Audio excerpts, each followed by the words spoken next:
What is a goal in the first place? How should you be thinking about your goals? My name is Jonathan Cottrell. You're listening to Developer T. My goal in the show is to help driven developers like you find clarity, perspective, and purpose in their careers. And you just heard me mention a goal here. I'm kind of breaking my own rules. How do I measure whether or not we're providing clarity, perspective, and purpose? The primary measurement that I use is kind of a soft one. I wait on your reviews. I wait on your feedback. I learn from our Discord community. You can join that at developert.com/Discord. What is a goal in reality? Well, we use goals in two kind of completely different ways in our careers. Often the terminology is what gets mixed up. On the one hand, we have our long-term goals, and on the other hand, we have the goals that we've been talking about more recently in the last episode of this show, our short-term goals, the ones that would follow the SMART framework, the ones that we can measure, the ones that we can say pass, fail on. Our long-term goals, we have a hard time imagining that we will reach a point where we say that we've failed that long-term goal.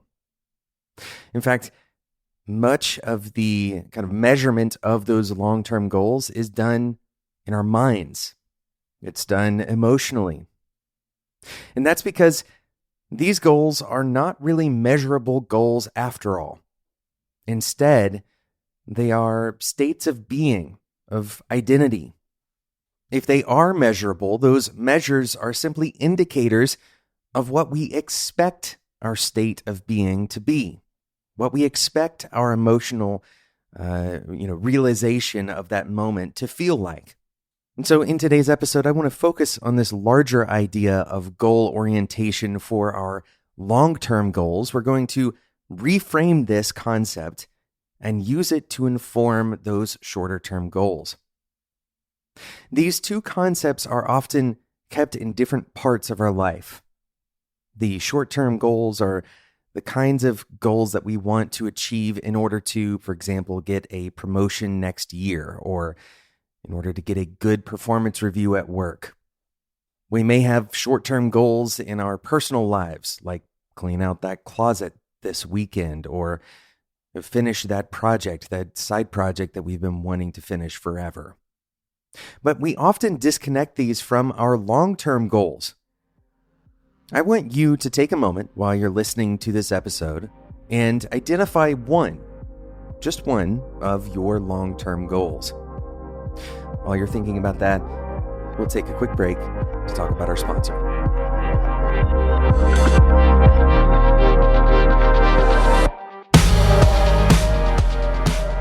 This episode of Developer T is made possible by Square.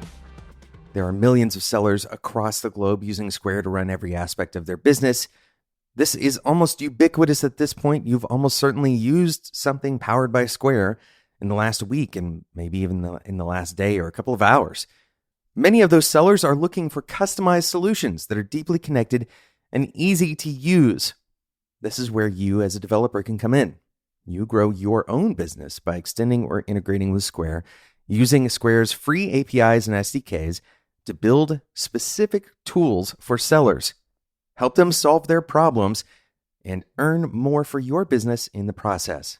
Head over to developert.com/square to get started today. That's developert.com/square. Thanks again to Square for sponsoring today's episode of Developer T.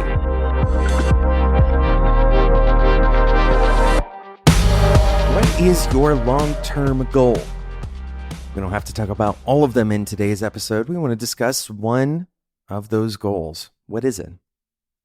Very often, the way that we articulate these long-term goals is through some identity language.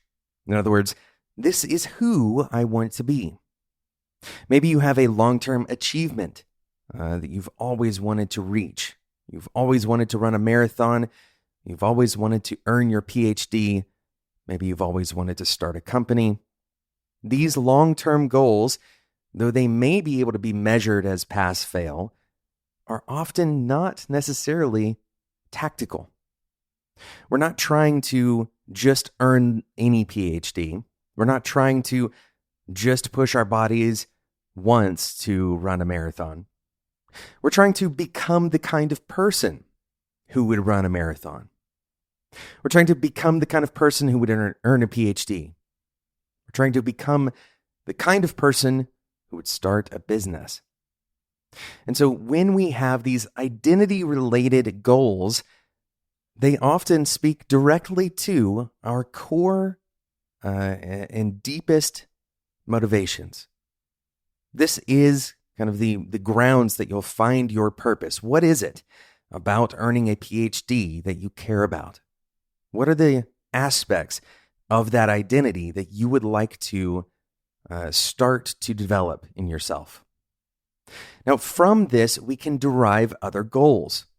Notice that if you're trying to become the kind of person who earns a PhD, your kind of goals along the way, your milestones, whatever you want to call those, the stepping stones between where you are and becoming the kind of person who has a PhD, those intermediary steps will be different.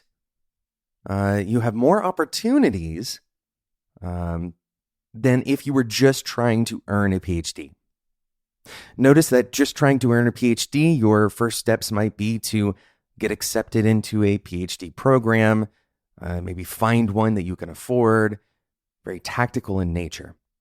But instead, if you are trying to become the kind of person who holds a PhD, the goals might change. The theme of the goals becomes less about trying to chart your pathway towards a PhD, and instead more about adjusting your behaviors. The kind of person who earns a PhD, for example, may read more often than the average person. This is almost certainly true. And so you may set a goal for yourself that has nothing to do directly with earning the PhD, but does absolutely have something to do with cultivating the who, the identity, the long-term goal of what you want to become. So here's your homework. Hopefully you have some goals, both short-term and long-term. Your goal is to try to understand, number one, if they connect, and if so, how. Start by looking at those long-term goals. Identify what in those goals is common. What are those goals saying about who you want to be? How are they expressing your identity goals? And then secondly, once you have the identity identified in those goals, look at your short-term goals. How do these connect to who you want to be? Maybe you have a short-term goal of achieving a promotion in the next 2 years. And then perhaps even smaller goals that help you walk the path every quarter or so in order to achieve that promotion. You may also have 2 long-term goals that you identify. One is to become the kind of person who is able to make decisions about how they spend their time freely. This would require some level of kind of financial autonomy, and getting a promotion may carry you towards that. Another goal might be that you want to become a respected leader in your field. Once again, and a promotion may be able to carry you in that direction. However, there are many other possible goals that could carry you towards those 2 longer-term goals. Once you have those longer-term goals ironed out, your identity goals, then you can take a look at those shorter-term goals and determine, are there other ways that I haven't considered yet? Are there other tactics that I could use? Or maybe my short-term goals need a little bit of refinement. Maybe it's not necessarily a promotion that I'm interested in. It's wider reach or more exposure. Maybe it's just simply earning more money. By looking at your goals in this holistic manner, you're creating a more cohesive solution. We're going to talk about cohesion quite a bit when it relates to our goals, because when our goals work together, they become more intuitively connected to each other. In other words, when you start thinking about your goals in terms of the kind of identity that you're cultivating, this cohesion of your goals, instead of your goals kind of acting as rules or purely as targets, arbitrary targets, they act as guidelines for that identity. They act as markers, as measurements along the way. Having good cohesion between your goals, leading you to the identity that you care about cultivating, will often mean that by pursuing one goal, you are naturally pursuing the others as well.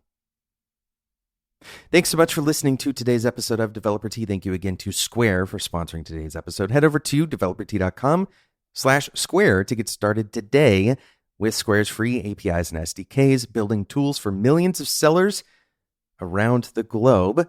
Thanks so much for listening to this episode. If you enjoyed this episode and you want to hear more Developer Tea, a couple of things. One, go ahead and subscribe in whatever app you're already using. Hopefully you've already done this if you're a listener of the show. Two more things. Join the Developer Tea Discord community. Head over to developertea.com/discord. That's totally free. We're not asking for any information from you or any minimum level of participation or anything like that. This is just a community where you can join and discuss your day-to-day life as an engineer, how you're getting better, the questions you have, the problems you're facing, all of these questions, all of these kind of challenges that you're facing, others are facing it too. And they're in this community, developertea.com/discord. And finally, we don't always ask for reviews, but they are super helpful in helping other software engineers like you find Developer Tea and decide to listen. This is the best way to make sure that the show can continue doing what we do, because it will help us reach more engineers who would like this content. So leave a review in whatever podcasting app you use as well, maybe at the same time that you subscribe. Thanks so much for listening, and until next time, enjoy your tea.